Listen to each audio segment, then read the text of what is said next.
৫ August Sheikh হাসিনার পতনের roadmap কিন্তু জানুয়ারিতেই হয়েছিল ভারতীয় পণ্য বর্জনের মধ্য দিয়ে। যখন পিনাকি ভট্টাচার্য একটি আহ্বান জানালেন যে ভারতীয় পণ্য বর্জন করতে হবে, ঠিক সে সময় বাংলার দামাল সন্তানেরা তারা মাঠে নেমে গেল। ভারতীয় পণ্য বয়কট, আপনারা জানেন যে বয়কটের পাশাপাশি ইসরায়েলি পণ্য বয়কট করেছিল। তো সেই সময় এই টোটকাটা কিন্তু দারুণ কাজে লেগেছিল।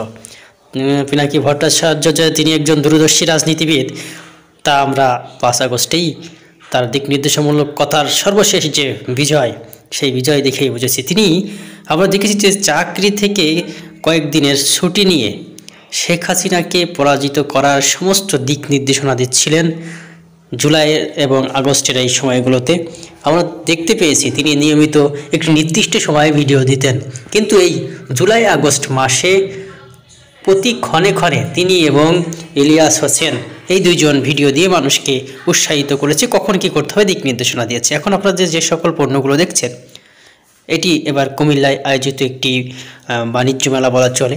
তো সেখানে ভারতীয় পণ্য বর্জন করে দেশীয় পণ্য দিয়ে সাজানোর চেষ্টা হয়েছিল। আপনারা জানেন যে কুমিল্লাতে সর্বোচ্চ সংখ্যক ভারতীয় পণ্য আসে এবং বিক্রি হয়, এবং সেখান থেকে সারা বাংলাদেশে ছড়িয়ে ছিটিয়ে যায়। মূলত বেনাপোল সীমান্ত দিয়ে অনেক পণ্য আসে, যেগুলো ঢাকা হয়ে কুমিল্লাতে আসে, কিন্তু এর বাইরেও সীমান্তবর্তী ভারতীয় বিভিন্ন জায়গা থেকে অন্যান্য পণ্যগুলোও কুমিল্লাতে এসে বিক্রয় হয়।